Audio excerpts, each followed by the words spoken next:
भारतवर्ष में जन्माष्टमी की धूम हर कहीं देखी जा सकती है। कान्हा जी के जन्मदिन के इस मौके पर देश भर में धूमधाम से सजावट की जाती है। देश के अलग अलग हिस्सों में विशेष अंदाज में भक्ति संगीत से कान्हा जी को उनके जन्मदिन के उपलक्ष्य में शुभकामनाएं दी जाती है। गोविंदा, बाल गोपाल, कान्हा गोपाल जैसे लगभग 108 नामों से पुकारे जाने वाले भगवान युगों युगों से हर दिल में बसते हैं। उन्होंने पृथ्वी पर एक आम मानव की तरह जन्म लेकर पृथ्वी को दुष्टों के संहार से बचाया। इसलिए हजारों वर्षों से जन्माष्टमी के पर्व को पूरी श्रद्धा के साथ हिंदुओं द्वारा महोत्सव के रूप में मनाया जाता है। इसलिए हम सभी को कृष्ण जन्माष्टमी के बारे में सब कुछ पता होना चाहिए। ये क्यों मनाया जाता है, इसकी कहानी क्या है, इसका महत्व क्या है, सब कुछ हमको जान लेना चाहिए। इसलिए कृष्ण भगवान की भक्ति करने वाले प्रत्येक व्यक्ति के लिए जन्माष्टमी की ये सभी महत्वपूर्ण जानकारियाँ इस वीडियो में हम आपको देने वाले हैं। तो आइए शुरू करते हैं ये वीडियो। श्री कृष्ण जन्माष्टमी का ये पर्व प्रत्येक हिंदू के लिए एक विशेष दिन होता है। मान्यता है कि इस दिन कृष्ण भगवान को भक्ति भाव से प्रसन्न करने पर संतान, समृद्धि एवं अधिक उम्र की प्राप्ति होती है। सभी हिंदुओं द्वारा जन्माष्टमी के पावन पर्व को भगवान श्री कृष्ण के जयंती के रूप में मनाया जाता है। जन्माष्टमी के इस पर्व पर सभी हिंदुओं द्वारा भगवान श्री कृष्ण के जन्मदिन पर उन्हें प्रसन्न करने के लिए उपवास रखा जाता है।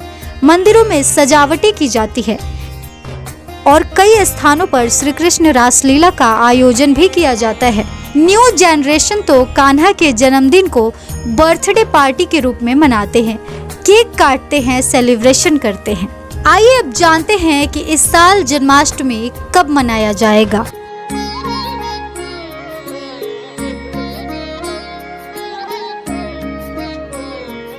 कृष्ण भगवान के जन्मदिन से हिंदू पंचांग कैलेंडर के अनुसार भाद्रपद माह के कृष्ण पक्ष के 8वें दिन हिंदुओं द्वारा प्रत्येक वर्ष कृष्ण जन्माष्टमी के रूप में मनाया जाता है।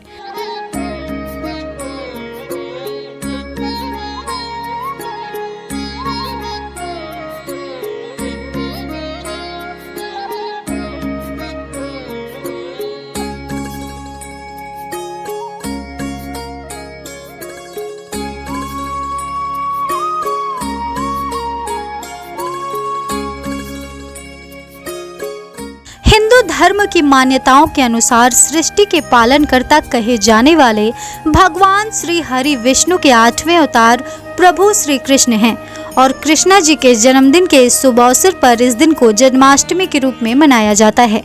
भाद्रपद माह में कृष्ण पक्ष की अष्टमी को मध्य रात्रि में मथुरा नगरी में कृष्ण भगवान ने पृथ्वी पर अपना अवतार लिया। उस समय मथुरा के राजा अत्याचारी कंस के प्रहार से प्रजा काफी दुखी थी। इसलिए दिन दुखियों के रक्षक भगवान श्री कृष्ण स्वयं ही इस दिन पृथ्वी पर अवतरित हुए थे तथा उन्होंने कंस का वध किया और लोगों को उसके चंगुल से आजाद किया था।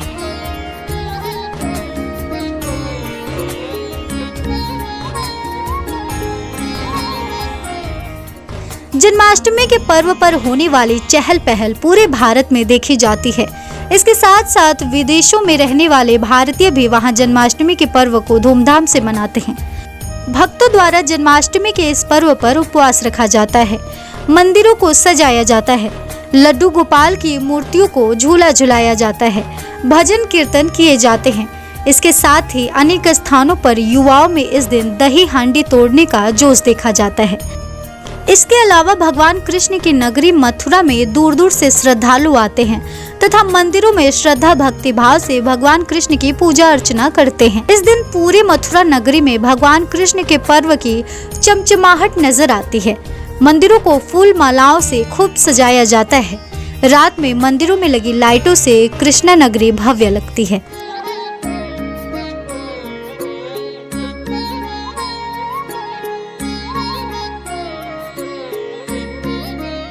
ये तो हम सब लोग जानते हैं कि भगवान कृष्ण अपनी बाल काल में नटखट और शरारती थे। उन्हें माखन खाना बेहद प्रिय था, जिसके लिए वो दूसरों के मटकी से माखन चुरा कर खाते थे। भगवान कृष्ण की इसी लीला को उनके जन्मोत्सव पर पुनः ताजा रचा जाता है। देश के कई भागों में इस दिन मटकी फोड़ने का कार्यक्रम भी आयोजित किया जाता है। जन्माष्टमी पर्व की पहचान बन चुकी दही हांडी या मटकी फोड़ने की रस्म भक्तों के दिलों में भगवान श्री कृष्ण की यादों को ताजा कर देती है। भगवान श्री कृष्ण ने पृथ्वी पर देवकी एवं वासुदेव के 8वें पुत्र के रूप में जन्म लिया और जन्म के समय एक आकाशवाणी हुई कि देवकी का यह पुत्र कंस का वध करेगा और आगे जाकर उन्होंने अत्याचारी कंस का वध करके प्रजा को कंस के अत्याचार से बचाया। कंस के अत्याचार से पूरी मथुरा नगरी में हाहाकार मचा हुआ था। निर्दोष लोगों को सजा दी जा रही थी। यहाँ तक कि कृष्ण के मामा कंस ने अपनी बहन देवकी तथा उनके पति वासुदेव को बेवजह कालकोठरी में डाल दिया था। इतना ही नहीं, कंस अपने अत्याचार से देवकी के 7 संतानों को पहले ही मार चुका था तथा देवकी के गर्भ से भगवान श्री कृष्ण ने फिर इस पृथ्वी में 8वें पुत्र के रूप में जन्म लिया। कृष्ण के जन्मदिन पर आकाश में घनघोर वर्षा होने लगी। चारों तरफ घना अंधेरा छा गया। कृष्ण भगवान को सुरक्षित स्थान पर ले जाने के लिए वासुदेव सिर पर टोकरी में कृष्ण भगवान को रखते हुए यमुना की उफनती नदी को पार कर अपने मित्र नंद गोपाल के यहाँ पहुँच गए और वहाँ पर कृष्ण भगवान को यशोदा माँ के पास सुलाकर आ गए और इस तरह देवकी के पुत्र कृष्ण भगवान का यशोदा ने पालन पोषण किया। इसलिए कहा जाता है कि भगवान कृष्ण की 2 माताएं थी, देवकी एवं यशोदा। जिस तरह भारत में हिंदुओं के प्रमुख त्योहार होली दिवाली को मनाया जाता है, ठीक उसी तरह कृष्ण की जन्माष्टमी के अवसर पर धूमधाम से इस पर्व को भारतवर्ष में हिंदू समुदाय के लोगों द्वारा मनाया जाता है। देश के प्रत्येक राज्य में अलग अलग तौर तरीके से जन्माष्टमी की पूजा कर भगवान श्री कृष्ण को प्रसन्न किया जाता है। लेकिन एक खास बात जो इस पर्व में आस्था के रूप में देखी जाती है वो ये है कि आराध्य के जन्म में सभी माताएं, बहनें, बच्चे, बूढ़े समेत सभी लोग उपवास रखते हैं तथा शाम को पूजा के बाद व्रत को तोड़ देते हैं। भगवान कृष्ण का युगों युगों से आस्था के केंद्र के रूप में हिंदुओं द्वारा पूजन किया जाता है।